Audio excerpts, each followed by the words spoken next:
चलिए अब हम अपना नया टॉपिक स्टार्ट करते हैं, मिनिमाइजेशन ऑफ एवरेज कॉस्ट। ये टॉपिक आपका पिछले वाले टॉपिक से मिलता जुलता ही है, जो कि हमने किया था मैक्सिमाइजेशन ऑफ टोटल रेवेन्यू। ठीक है, बस फ़र्क इतना है सिर्फ कि यहाँ पर मिनिमाइजेशन हम पूछ रहे हैं, पिछले वाले मेथड में हमने मैक्सिमाइजेशन पूछा था, और यहाँ पर हम एवरेज कॉस्ट के साथ में ट्रीटमेंट्स कर रहे हैं, जबकि पिछले वाले मेथड में हमने रेवेन्यू के साथ में ट्रीटमेंट किया था। ठीक है, अगर आपको याद हो तो रेवेन्यू वाले फंक्शन में हमने R is equals to P X, इसकी मदद से जो है अपना रेवेन्यू फंक्शन कैलकुलेट किया था। ठीक है, यानी कि अगर हमें प्राइस दे रखा हो या फिर एक्स की वैल्यू दे रखी हो, तो इन दोनों में से किसी एक को दूसरे वेरिएबल के साथ, दूसरे फैक्टर के साथ मल्टीप्लाई करके हमने रेवेन्यू का फंक्शन जनरेट कर लिया था।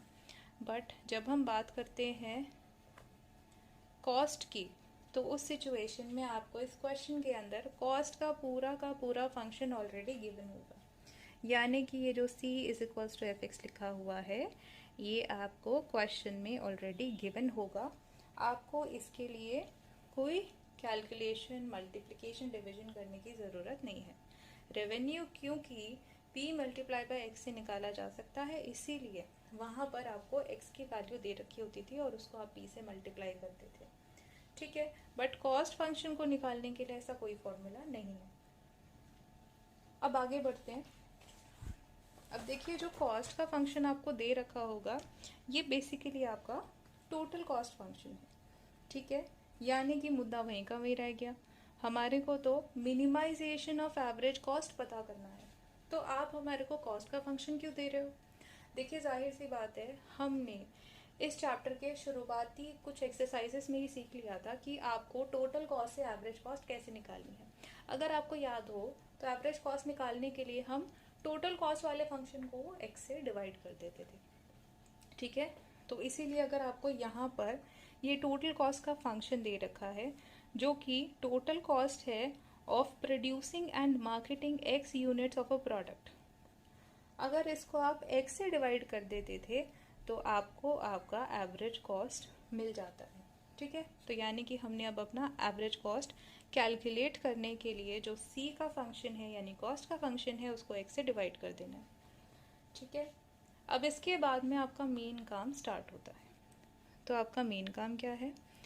आपको टेक्निक यूज़ करनी है मैक्सिमा एंड मिनिमा की, ये फाइंड आउट करने के लिए कि आपका जो एवरेज कॉस्ट है वो मिनिमम कब होगा।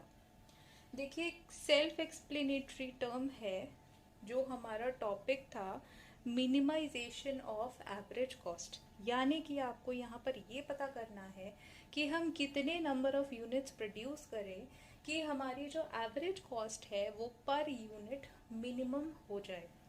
ठीक है, यानी कि हम अपनी कॉस्ट के मिनिमल लेवल पर कब, कितनी यूनिट्स को प्रोड्यूस करने पे पहुंच सकते हैं। ठीक है, अब जैसे कि आपको पता ही है कि हर एक जो टोटल कॉस्ट होती है उसके अंदर दो एलिमेंट्स होते हैं, एक तो होता है वेरिएबल कॉस्ट, दूसरा होता है फिक्स्ड कॉस्ट।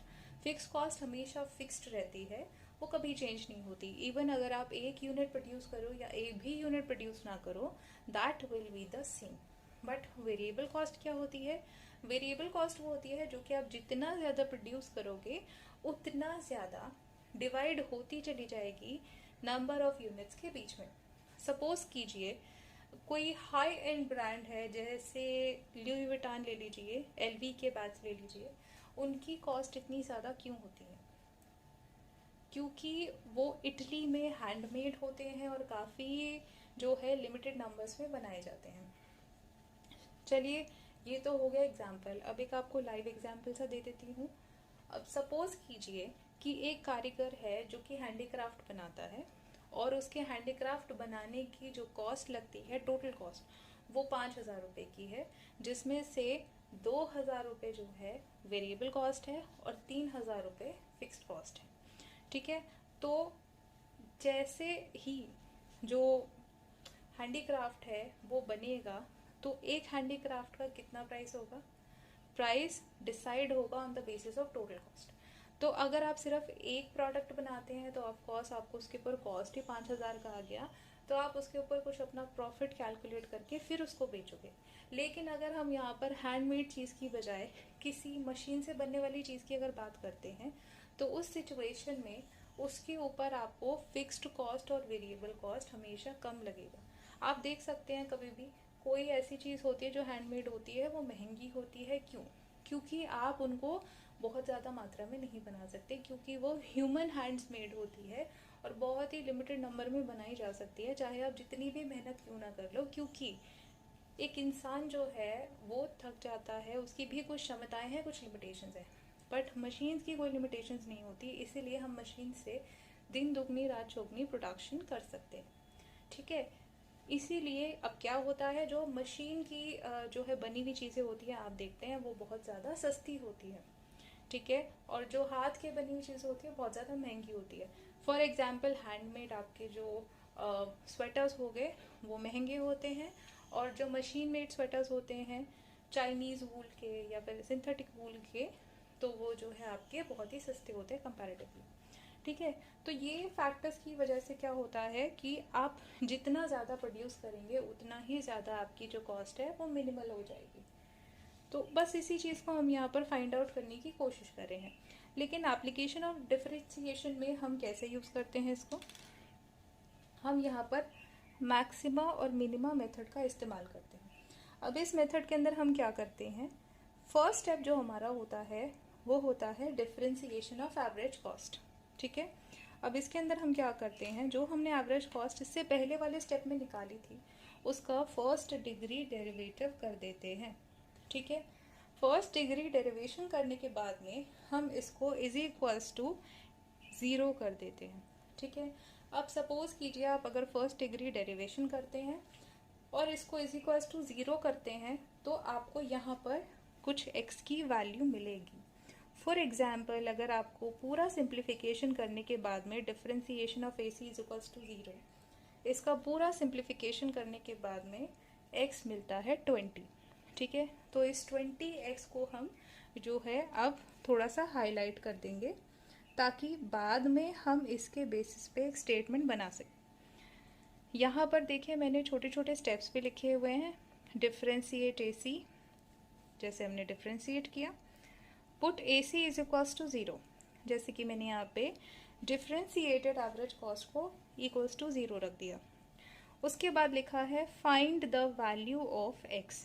ठीक है, अब क्योंकि ये डिफरेंशिएटेड जो एवरेज कॉस्ट होगा उसके अंदर कुछ x भी दिया हुआ होगा, तो अगर हम सिंप्लीफिकेशन करेंगे और x को छोड़ के बाकी सारा का सारा जो हमारी इक्वेशन होगी वो राइट हैंड साइड पे अगर ले आएंगे, तो उस सिचुएशन में क्या होगा कि हमारे को x की वैल्यू मिल जाएगी। इसीलिए यहाँ पर लिखा है find the value of x। अब इसमें आगे देखते हैं क्या स्टेप है। After finding the value of x where the average cost will be minimum, x represents the number of units produced at which average cost will be zero or minimal। ठीक है, तो यहाँ पर आपको ये चीज़ आई थिंक कन्वे हो गई होगी कि हमारे को यहाँ पर जो फर्स्ट स्टेप है हमारा, मोटा माटी अगर मैं बताऊँ तो फर्स्ट डिग्री डेरिवेशन करना है इसी का। फर्स्ट डिग्री डेरिवेशन करने के बाद में इसको इज इक्वल्स टू ज़ीरो रखना है। जब आप इज इक्वल्स टू ज़ीरो करोगे उसके बाद में आपको x की कुछ वैल्यू मिलेगी, फॉर एग्जांपल 20। अब ये जो 20 जो x की वैल्यू है बेसिकली ये वो नंबर ऑफ यूनिट्स है या फिर वो आउटपुट है जिस पर आपका एवरेज कॉस्ट या तो मिनिमल होगा या ज़ीरो होगा। ठीक है, अभी हम फिलहाल मिनिमम की बात कर रहे हैं, तो हम कहेंगे कि जहाँ पर आपका एवरेज कॉस्ट मिनिमम होगा। ठीक है, अब इसके अंदर दूसरा स्टेप भी है। दूसरा स्टेप क्या है, वो भी बड़ा सिंपल सा है। सेकेंड स्टेप में कह रहा है कि अगर हम AC का ही सेकेंड डिग्री डेरिवेशन करते हैं तो उस सिचुएशन में हमें देखना होगा कि हमारा आंसर क्या आता है। अगर हमारा आंसर ज़ीरो से बड़े नंबर का आता है तो उस सिचुएशन में हम कह सकते हैं कि जो हमने फर्स्ट डेरिवेशन करने पर x की वैल्यू निकाली थी, जैसे कि यहाँ पर हमने एग्जाम्पल के तौर पर x20 सपोज कीजिए निकाला है फर्स्ट डिग्री डेरिवेशन करने के बाद में, तो वो हमारा बिल्कुल ठीक आउटपुट है और इसी आउटपुट के ऊपर हमारा जो एवरेज कॉस्ट होगा वो मिनिमल होगा। एक बारी फिर से आप अच्छे से सेकंड स्टेप देख लीजिए। सेकंड स्टेप में लिखा है आपने डबल डिग्री डेरिवेशन किया AC का, और अगर वो ज़ीरो से बड़ा यानी कि पॉजिटिव नंबर निकलता है तो हम ये कहेंगे कि आपका जो x का वैल्यू था यानी कि जो आउटपुट निकला था फर्स्ट स्टेप के अंदर वो बिल्कुल सही है, और उसी आउटपुट के ऊपर हमारा जो एवरेज कॉस्ट है वो मिनिमल है। ठीक है, एक बार एक क्वेश्चन करते हैं अब इसी का, ताकि और अच्छे से हमें कॉन्सेप्ट समझ में आ जाए।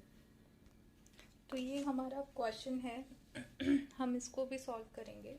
इस क्वेश्चन को पहले एक बार अच्छे से देख लीजिए। आपको मिनिमाइजेशन ऑफ एवरेज कॉस्ट निकालना है। ठीक है, इसके अंदर आपको एक टोटल कॉस्ट का फंक्शन दे रखा होगा। ठीक है, जो कि कुछ इस प्रकार से दे रखा है 4860 plus 7,50,000 x plus 15x square. Question में आगे लिखा है how many units of x should be produced in order to minimise the average cost. ठीक है, स्ट्रेट फॉरवर्ड आपसे क्वेश्चन पूछा गया है कि कितनी यूनिट्स प्रोड्यूस करें जिससे कि आपका एवरेज कॉस्ट जो है वो मिनिमम हो। तो इसके लिए हम स्टेप बाय स्टेप चलेंगे, जो स्टेप्स हमने लिखे थे। सबसे पहले हमें इसके अंदर एवरेज कॉस्ट को फाइंड आउट करना है। तो अगर आपको याद होगा एवरेज कॉस्ट को फाइंड आउट करने के लिए हम क्या करते थे, जो हमारा कॉस्ट का फंक्शन है उसको डिवाइड करते थे x से। ठीक है, यानी कि हम यहाँ पर ये जो हमारी पूरी की पूरी इक्वेशन दे रखी है 4860 plus 7,50,000 x plus 15x square, इसको x से डिवाइड कर देंगे। ठीक है, तो ये बन जाएगा 4860 divided by x plus 7,50,000 plus 15x। Average cost आ गया। अब हमें टेक्निक ऑफ मिनिमाइजेशन लगानी है। Now we need to apply minimisation technique. ठीक है, तो ये टेक्निक का आपको यूज़ करना है। उसके लिए आपको क्या करना है, फर्स्ट स्टेप में देखना था डिफरेंशिएशन ऑफ AC। तो फर्स्ट डिग्री डेरिवेटिव निकालेंगे और इसको इज इक्वल्स टू 0 अप्लाई करेंगे। तो ये जो आपका फंक्शन है 4860 plus 7,50,000 x plus 15x square, अब हम इसका फर्स्ट डिग्री डेरिवेशन करेंगे। तो ये जो कांस्टेंट है ये 0 हो जाएगा, 7,50,000 x 7,50,000 रह जाएगा, और 15x स्क्वायर हो जाएगा 30x। तो चलिए इसका डिफ्रेंशिएटेड, तो अब इस स्टेप में हमें क्या करना है कि डिफ्रेंशिएट करना है AC को। फर्स्ट डिग्री डिफ्रेंशिएशन करने के बाद इसे इज इक्वल्स टू 0 रखना है। ठीक है, तो जो हमने AC निकाला था सबसे पहले हम उसको देखेंगे, उसमें क्या वैल्यू दे रखी है 4860 divided by x plus 7,50,000 plus 15x। तो इसका अगर हम फर्स्ट डिग्री डेरिवेशन करेंगे तो 4860 डिवाइडेड बाय x में हम क्वोशिएंट रूल लगाएंगे। ये आपका कांस्टेंट नंबर है तो 0 हो जाएगा, 15x आपका 15 बन जाएगा। ठीक है, तो चलिए हम डिफ्रेंशिएशन स्टार्ट करते हैं। तो क्वोशिएंट रूल में सबसे पहले डिनोमिनेटर में जो भी लिखा है उसका स्क्वायर डाल दीजिए, तो यानी कि यहाँ x स्क्वायर आ जाएगा। फिर denominator as it is, numerator का differentiation 4860 minus numerator as it is denominator का डिफ्रेंशिएशन यानी कि x का डिफ्रेंशिएशन, प्लस 0 प्लस 15, क्योंकि इनका डिफ्रेंशिएशन यही आएगा। अब आगे देखते हैं क्या वैल्यूज़ आती हैं। x एज इट इज़ रहेगा multiply by 0 minus 4860 as it is रहेगा multiplied by 1 divided by x square plus 15। तो ये आपका बन जाएगा -4860 divided by x square plus 15। अब हमने यहाँ तक तो कैलकुलेशन कर ली। अब लेकिन अगर हम वापस स्टेप नंबर 1 की तरफ जाए तो हमें दे रखा था differentiation of A C is equals to zero, यानी कि ये जो हमने वैल्यू निकाली है -4860 divided by X square plus 15, अब इसको हमने ज़ीरो के इज इक्वल्स टू रख के एक्स की वैल्यू को निकालना है। ठीक है, तो इसके लिए हम लोग क्या करेंगे, तो यहाँ पर हमने फर्दर कैलकुलेशन करी है। ठीक है, यहाँ आप देख सकते हो हमने -4860 divided by x square plus 15 is equals to zero डाल दिया। ठीक है, अब हमने क्या किया, सिंपल सी बात है, हमने पूरा डिनोमिनेटर ले लिया एक्स स्क्वायर को, जिसकी वजह से हमने जो 15 है इसके साथ भी एक्स स्क्वायर को मल्टीप्लाई कर दिया। ठीक है, डिनोमिनेटर लेने के बाद में अभी जो एक्स स्क्वायर है उसको हम ज़ीरो से मल्टीप्लाई करेंगे, so it will also become zero. तो अब हमारे पास क्या रह गया, -4860 plus 15 x square is equals to zero. अब आप एक्स स्क्वायर की वैल्यू निकालेंगे और उसके लिए क्या करेंगे, ये जो -4860 है उसको राइट हैंड साइड पे ले जाएंगे, जो कि +4860 हो जाएगा, और एक्स स्क्वायर की वैल्यू निकालने के लिए हम इसको 15 से डिवाइड कर देंगे, तो डिवीजन पे हमें मिलेगा 324। ठीक है, आप यहाँ पे एक बार कंफर्म भी कर लीजिए कैलकुलेटर की मदद से। 4860 divided by 15 is equals to 324। ठीक है, तो ये जो 324 है ये आपका एक्स स्क्वायर है। हमको यहाँ पर एक्स स्क्वायर नहीं एक्स की वैल्यू चाहिए, तो यानी कि ये जो 324 है इसका हम स्क्वायर रूट कर देंगे, जिससे हमें मिल जाएगा एक्स का वैल्यू 18। तो आगे हम लिख देंगे therefore x is equals to 18। अब आपको यहाँ पर फर्स्ट स्टेप तो आपका पूरा हो गया, आपने फर्स्ट डिग्री डेरिवेशन करके इज इक्वल्स टू ज़ीरो उसको रख दिया और एक्स का आपका वैल्यू 18 मिल गया। अब हमें इसका सेकंड स्टेप टेस्ट करना है। अगर सेकंड डिग्री डेरिवेशन जो है ज़ीरो से बड़ा निकलता है तो उस सिचुएशन में हम कह सकते हैं कि अगर आप 18 नंबर ऑफ़ यूनिट्स प्रोड्यूस करते हो तो उस सिचुएशन में आपका जो कॉस्ट होगा, एवरेज कॉस्ट होगा, वो मिनिमल होगा। ठीक है, तो चलो सेकंड स्टेप देखते हैं। तो सेकंड स्टेप में लिखा था कि डबल डिग्री डेरिवेशन करो एसी का और इसको ज़ीरो से बड़ा जो है प्रूव करो। तो अगर आप एसी का फर्स्ट डिग्री डेरिवेशन देखेंगे और उसी को डिफरेंशिएट कर देंगे तो आपका डबल डिग्री डेरिवेशन हो जाएगा। अब एसी का फर्स्ट डिग्री डेरिवेशन क्या निकला था हमारा, -4860 divided by x square plus 15। ठीक है, तो यहाँ हम लिख लेंगे -4860 divided by x square plus 15। ठीक है, और इसी को दोबारा से डिफ्रेंशिएट कर देंगे। तो अगर हम इसको डिफ्रेंशिएट करते हैं तो ये तो कांस्टेंट है, ये आपका ज़ीरो हो जाएगा, और ये जो -4860 डिवाइडेड बाई एक्स स्क्वायर है इसमें क्वोशिएंट रूल लग जाएगा। ठीक है, तो क्वोशिएंट रूल लगा देते हैं। तो इसमें डिनोमिनेटर में आ जाएगा एक्स स्क्वायर का भी स्क्वायर। ठीक है, और न्यूमरेटर में x square multiplied by differentiation of -4860 -4860 into differentiation of x square, plus यहाँ पर ज़ीरो ही रहेगा, तो यहाँ x square multiplied by zero plus 4860 multiplied by 2x divided by x की पावर 4। ठीक है, तो ये आपका क्या हो जाएगा, 4860 को 2 से मल्टीप्लाई कीजिए तो ये आ जाएगा 9720, तो ये बन जाएगा 9720x डिवाइडेड बाय x की पावर 4। तो ये x की पावर 4 और x कट जाएंगे, तो ये आगे सिंप्लीफाई होके आ जाएगा 9720 डिवाइडेड बाय एक्स क्यूब। ये हमारा सेकेंड डिग्री डेरिवेशन निकला है। ठीक है, अब ये जो वैल्यू है ऑफ कोर्स न्यूमरेटर देखिए एक पॉजिटिव वैल्यू है। ठीक है, यहाँ पर माइनस का साइन तो नहीं है, है ना, पॉजिटिव वैल्यू है, तो इसका मतलब ये ज़ीरो से बड़ी है। ठीक है, तो हम कह सकते हैं कि यहाँ पर प्रूव हो गए दोनों ही पॉइंट्स। पहला जो आपका स्टेप था वो था आपको एक्स की वैल्यू निकालना था फर्स्ट डिग्री डेरिवेशन को इज इक्वल्स टू एक्स रख के, इज इक्वल्स टू 0 रख के, और सेकेंड स्टेप के अंदर आपको ये प्रूव करना था कि जो सेकेंड डिग्री डेरिवेशन है वो 0 से बड़ा होना चाहिए। दोनों ही प्रूव हो चुके हैं, तो आप लास्ट में स्टेटमेंट लिख दीजिए, दस AC is minimum when x is equals to 18। ठीक है, यहाँ पर आपका क्वेश्चन पूरा हुआ।